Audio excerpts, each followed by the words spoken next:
the seven-sided stone and the seven Sabbaths. Guys, that's what we're going to talk about in this video. And you guys have seen, most likely, the previous video where we looked at this object in the sky. It appears to have seven sides. It's some kind of star. It's got rings in it. It looks just like the pattern I've been sharing with you. However, through the comments, you, of course, I've listened to the comments, and many of you have suggested that the camera that's being used is actually creating these things we're looking at, okay? And look, I'm no expert on this, okay? So I'm glad I put the video out there so that I could get the information, because I don't know, you know?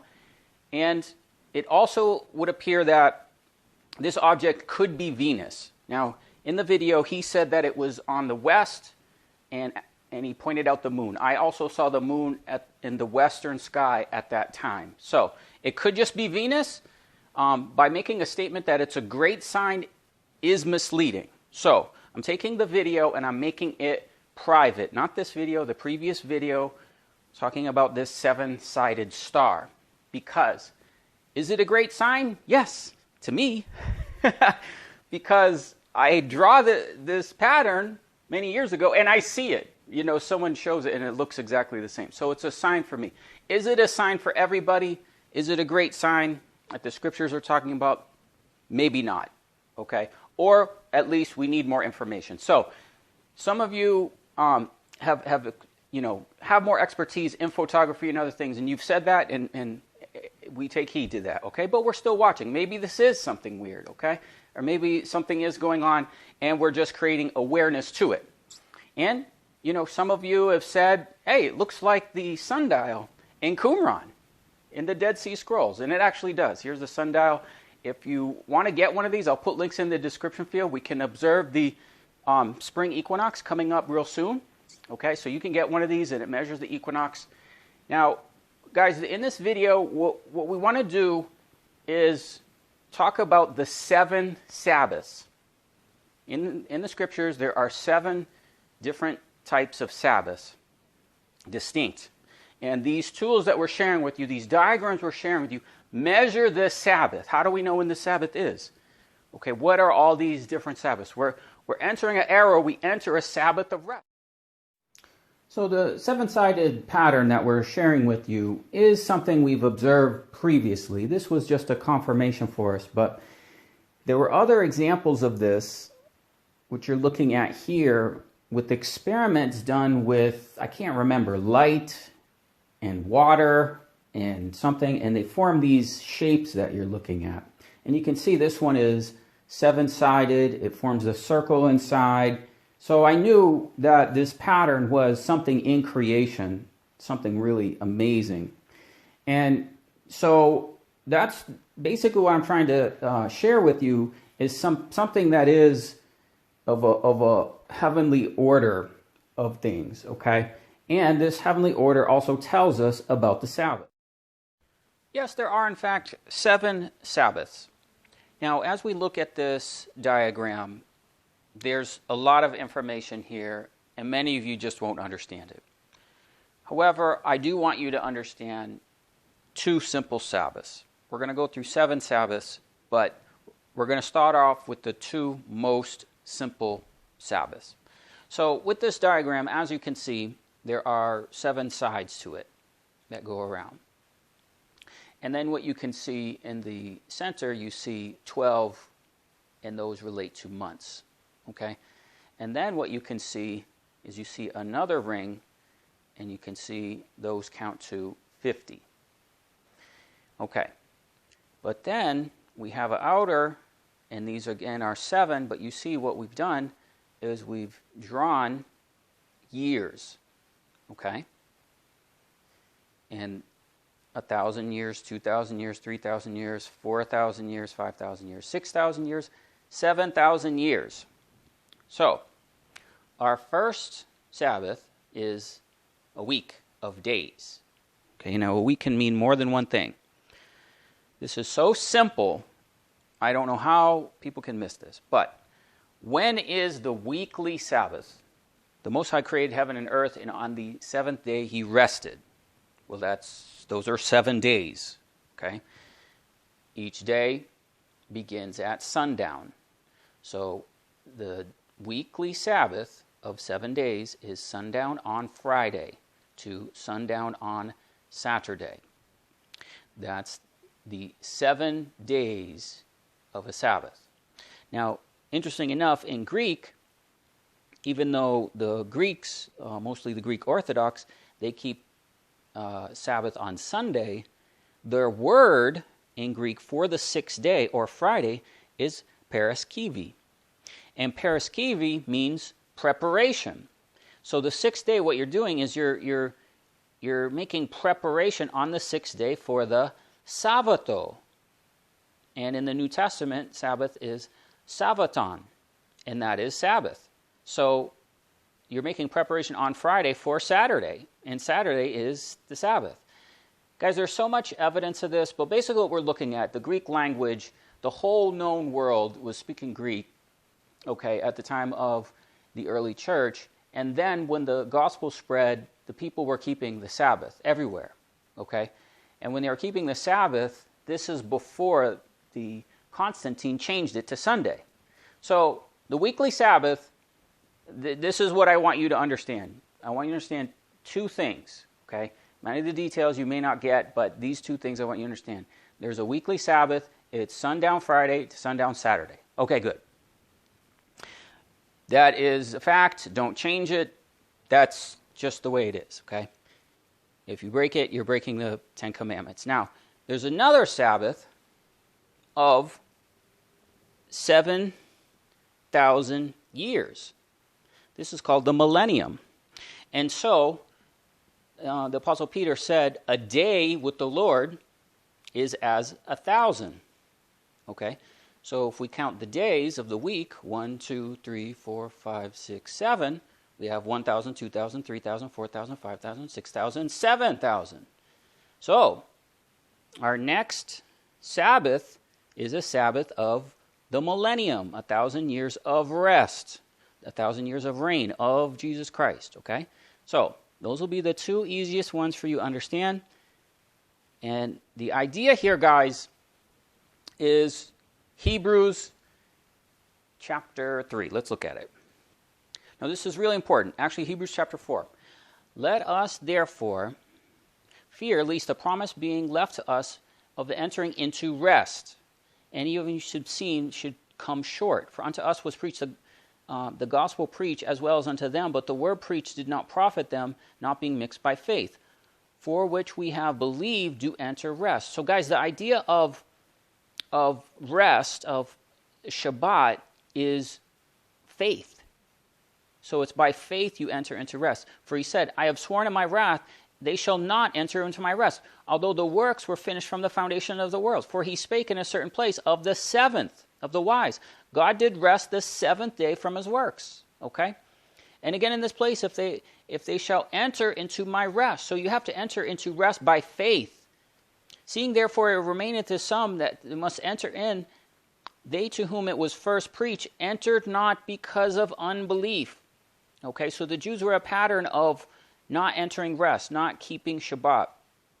Again, he limited a certain place, saying to David, today, after so long a time, as you said, today, if you will hear his voice, harden not your hearts. For if Jesus had given them rest, he would not have afterwards spoken of another day. Wow. Let's pay attention to this. This is fascinating. Now, what this is saying, some translators said, okay, this is Joshua. But what this may be saying is that it was actually Jesus, Yeshua, that was there at the time of the Exodus. Okay? For if Yeshua had given them rest, then they would not have afterwards spoken of another day.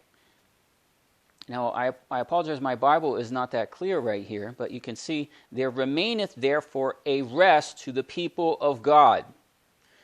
Now, this is very important that you understand. The word here, that there remaineth therefore a rest. Now, that word in the Greek, you can see it, is sabbatismos. And the word is only used here. And it's a word obviously meaning Sabbath, keeping the Sabbath, okay, keeping the Sabbath. But not only that, it gives a indication that this is the millennial Sabbath, okay, that we must enter. The blessed rest for the toils of the troubles looked for in the age to come by the true worshipers of God and the true Christians. So it's an age. So this word Sabbath is not just any 7-day or any of the other ones we're talking about. It's an age. And the idea with Sabbath, guys, is to rest, to cease from your works, to cease from your ability. Okay? For he that is entered into rest, he also has ceased from his works. Okay, so the idea is you cease from your works. Without God, you can do nothing, as God did from his. Let us labor, therefore, to enter into the rest, lest any man should fall after the same example of unbelief. So he's saying that, look, the same unbelief that the Jews did in the Exodus, the Christians are doing the same thing. So in Hebrews 4, the rest that the people enter is this 7,000 years, the 1,000-year rest. And again, 2 Peter chapter 3, verse 8, one day with the Lord is as 1,000 years, and 1,000 years as one day. So that's why we have 1,000 years, 1,000 years, 1,000 years, and 1,000 years, a millennial rest. Okay, so there are 7 days, okay, of creation, and then those 7 days are 7,000 years. In the 7,000 years, that period is called the millennial rest. So we have 7 days, 7,000 years, and 7 years. So there's also something called a Shemitah. You can see it here. Shemitah in the Hebrew is rest. It's a 7-year rest. And Leviticus 25:4, in the 7th year shall be a Sabbath, a Shabbat, of rest unto the land. It is a year of Shemitah, year of rest. You can see that in Deuteronomy 15 and Deuteronomy 31. So our next Sabbath is every 7 years. So with our diagram, what you can see is on the outside you have 7, okay? And we can see that those are 7 days, and they're 7,000 years. Okay? Now, the order of this is also the 7 churches. So I want to take a moment to explain how the 7 churches relate to the next part of what we're going to discuss. So, the churches we're trying to make this colors, but in Revelation 2 and 3, we have the church of Ephesus, Smyrna, Pergamos, Thyatira, Sardis, Philadelphia, Laodicea. 7 churches, okay? And those churches are called candlesticks. And a candlestick is a menorah, okay? So one menorah has 7 lamps, okay? So you have 7 churches, and they're called the 7 menorahs. So each church is a menorah, and each menorah has 7 lamps. So now what we have more of a multiplying effect going on. So we still have the same order of 7, but now we have something else. So for example, Ephesus, the menorah of Ephesus is here. Okay, so you have the first church, Ephesus, this is a 1, and then you count 1, 2, 3, 4, 5, 6, 7. So these 7 are the lamps of the church at Ephesus. It's a menorah. Okay? Then we do the same thing. Smyrna, we count after the 7. Smyrna is the second church, second menorah, second ecclesia. Okay? But now it's number 8. So then we count 8, 9, 10, 11, 12, 13, 14 is the menorah of Smyrna. Then we get to 15. 15 is Pergamos. And so the menorah of Pergamos then has 7. Then we get to Thyatira, 7. We get to Sardis, 7. And Philadelphia, 7. Our last one is Laodicea. And Laodicea is a menorah like the rest, and then it has its 7. Now, if you can see here closely, let's kind of do a zoom. You can see that completes 49. So there's 49 candlesticks. Now you can see here in in this kind of pink color, this is 50. So everything that we're explaining to you revolves around the Son of Man. So the Son of Man is the center, okay? It is his throne. That's what all this is, okay? And what it says the Son of Man stands in the midst of the 7 golden menorahs. So he is 50. So Christ is the Lord of the Sabbath. He is the Jubilee. He is the 50. Okay, so you have these 7 churches, which have a total of 49 lamps, okay? But then Christ stands in the midst of them. So he stands in the middle of those churches. He's the Son of Man, okay? And he thus is the 50th lamp. He is the light of the world. So he is the Jubilee. He is the order of everything we're saying revolves around him. He's the Lord of the Sabbath, okay? So that's important for us to understand that now we have a multiplying effect. So we've looked at the 7, and we've seen just, 7 days. Okay, we can see 7,000 years. We can even see 7 years, right? So we can see all that, but now we're starting to get into the 7 times 7. So just as we saw with the 7 churches, you have 7 churches times 7 lamps. Now you have a total of 49. Then we get into the cycle of Jubilee. So just as the Son of Man was in the midst of the 7 golden candlesticks, he is 50. Now let's look at the Jubilee. Our next Sabbath is the 50th year. The 50th year is the year of Jubilee. Okay, so after we have counted 7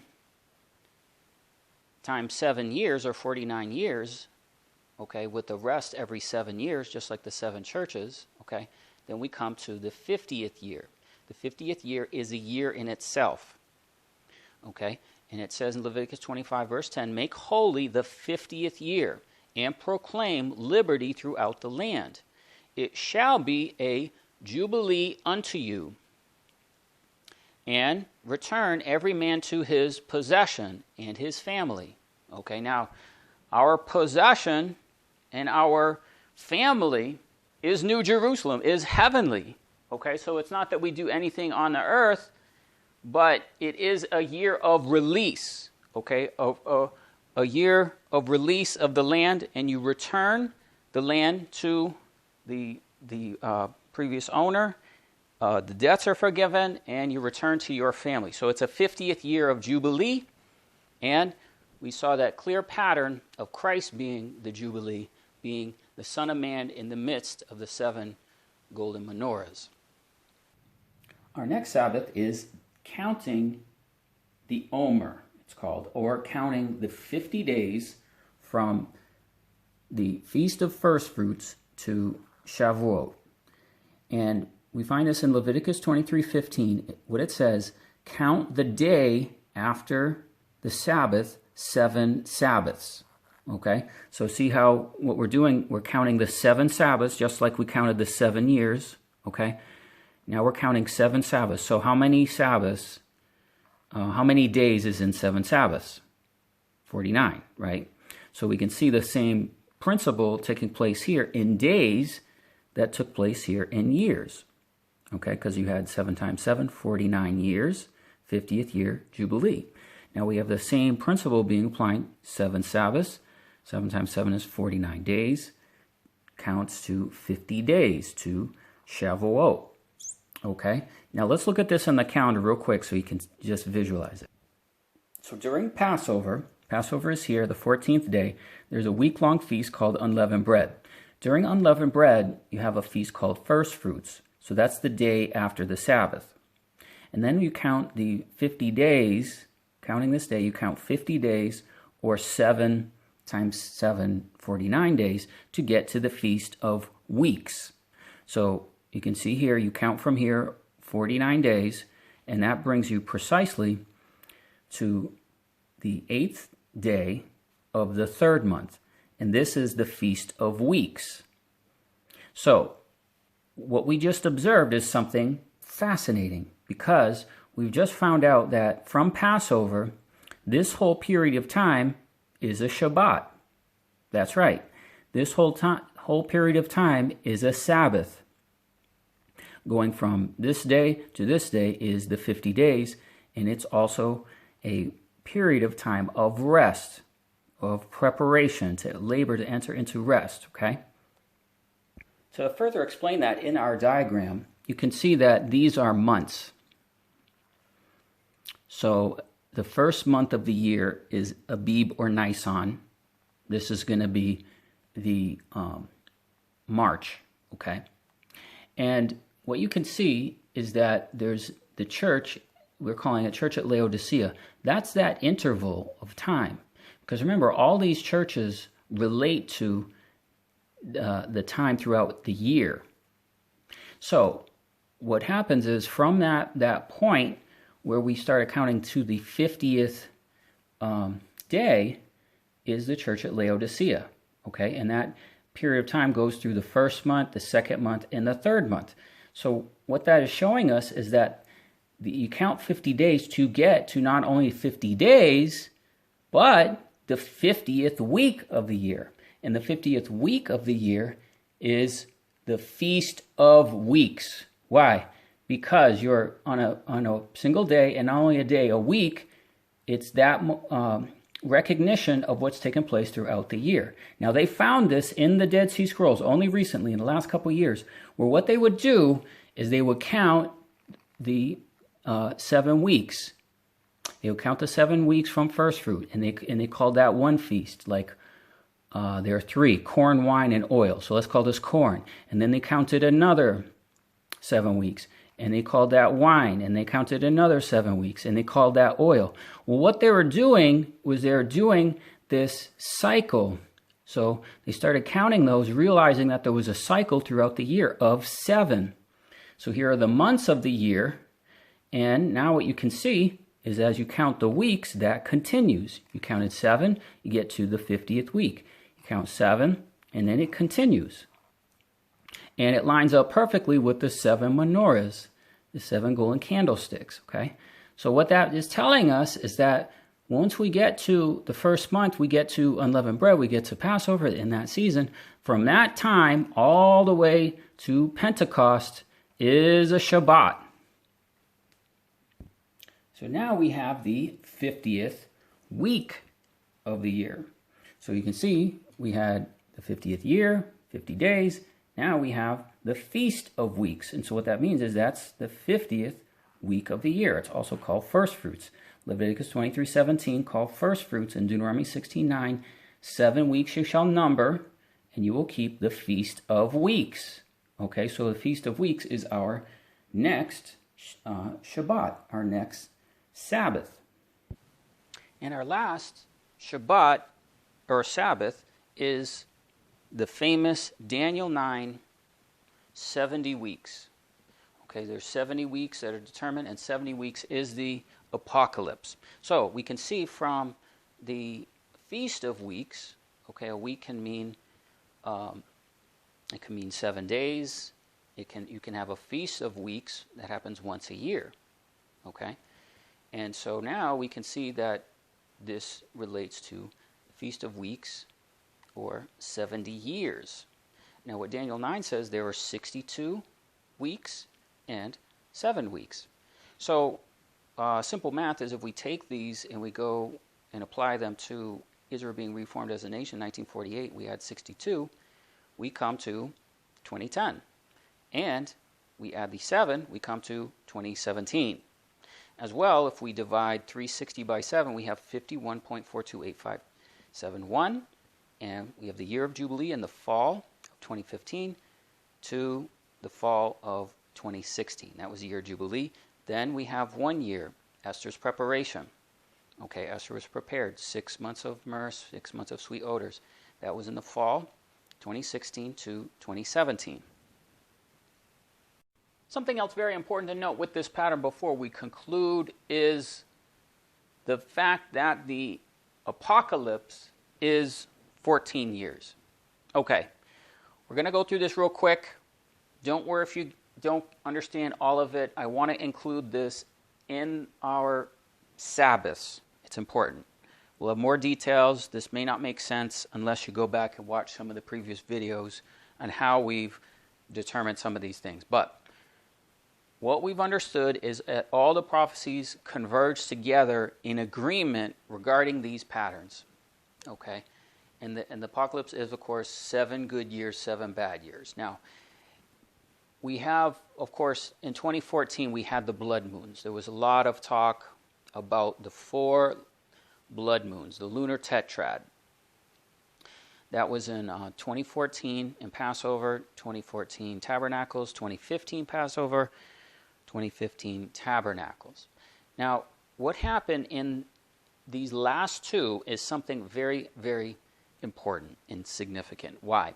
Because the prophecy says when you see the sun turn to sackcloth, that's a solar eclipse, and the moon turn to blood, that's a lunar eclipse, or a full lunar eclipse is a blood moon. Now, what it's talking about is having those not just happen, but happen 2 weeks apart. That's correct. So if we were to go back to 2015, in April 4th, there was a full blood moon. Okay? 2 weeks prior to that, on March 20th, there was a solar eclipse. So this begins to form a pattern. Then once we get to September 28, 2015, there's a full blood moon. 2 weeks prior, solar eclipse. So what happens is you have a solar event or lunar event, an eclipse. It can be solar or lunar. 2 weeks later is another eclipse. So this begins to form a pattern. Okay, we got the 4 blood moons, and then the 3rd and 4th of those begin to form a pattern. This pattern continues, guys, for 10 years. Every 10 years, within a certain window of time, there is an eclipse, whether it be solar or lunar, preceding a lunar eclipse. They go in patterns of 4.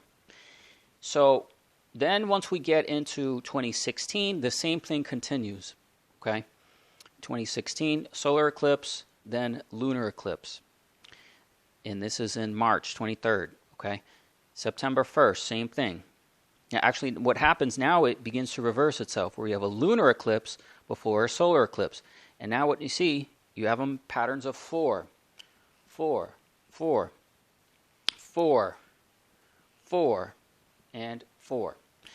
Now, what this is doing is, this is something where we saw the menorah. So we have the pattern of 7, right? Well, a menorah has 7 lamps. Okay, remember how we saw the 7 churches? 7 menorahs, each has 7 lamps. Now, the menorah also has something called almond blossoms. And the menorah, the branches on the menorah were specifically to have blossoms of an almond tree. Actually, I can look outside. The almonds are blossoming just now. But those actually correspond to these eclipses perfectly. So you can see we started in the center has 4. And then each branch has 3. It's a total of 22 almond blossoms. When we apply that menorah to these eclipses, they match precisely to this sequence of lunar eclipses. You can see we have the 4 blood moons, and they continue, and they number through 22.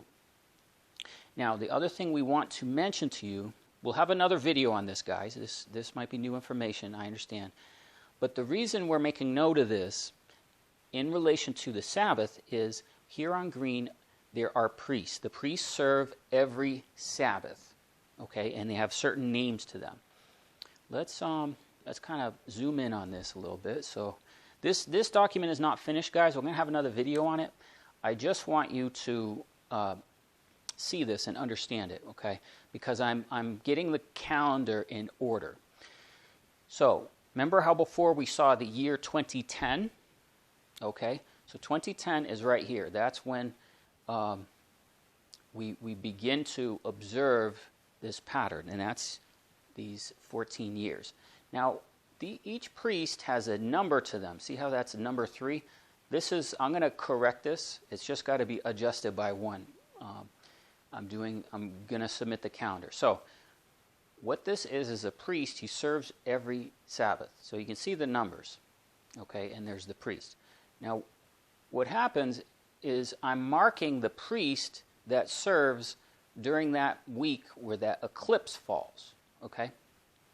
And what you can see is another order where it seems to go in almost a sequence. So priest number 7, 8, 9, 11, 12, 13, okay? It seems to go in an order in sequence of the priest, okay? And it goes, remember there was 22 almond blossoms, right? You can see those here, 21 and 22. Well, there's 24 elders, okay? And these eclipses correspond to these elders. It goes in an order, okay? And you can see it keeps going, 16, 17, 18, 19, 20, 21, 22, 23, 22, 23. So, amazing. So, these eclipses, guys, are the ones that are prophesied. Why? Because it says, when you see a solar eclipse, so we had solar eclipse March 20th, solar eclipse September 12th, okay, 2015, and a blood moon 2 weeks later, okay, so then you have a blood moon 2 weeks later, blood 2 weeks later. So that is the Jubilee, it's 2015. I have another video on that. I'm not going to get too much into it, but these are all signs and indicators of the last days that we're in, okay? So what have we learned? We've learned that through this pattern we can understand the Sabbaths. In Zechariah chapter 3, verse 9, on one stone will be 7 eyes, or 7 sides, engraved with an inscription. So we believe that those 7 are the 7 churches, okay? And the stone has, it says 7 eyes. It means in Hebrew ayin or ayanim, and that can be eyes. It can be colors, 7 colors. That's why we have 7 colors here, because it's the colors Roy, G, Biv. Actually, this way. Red, orange, yellow, green, blue, indigo, violet, right? Or however that goes. Anyway, so we've learned that through this pattern, there are 7 Sabbaths. So keep the Sabbath, okay? Keep all the Sabbaths. It's by keeping the Sabbaths that I understand everything I'm telling you. That's how I learned when the Jubilee is, okay? You can see there's a Year Jubile. How do we know when that is? We have another video on that, okay? And so keep all these Sabbaths. So what are the Sabbaths that we have to look forward to? Is the 50 days to Shavuot, okay? Very exciting. And, of course, the Feast of Weeks, Shavuot itself, it's called the Feast of Weeks, and First Fruits. So that's what's coming up next besides the weekly Sabbath. The weekly Sabbath is sundown Friday to sundown Saturday, okay? We're going to enter 1,000 years of rest, okay? We, by faith, enter rest.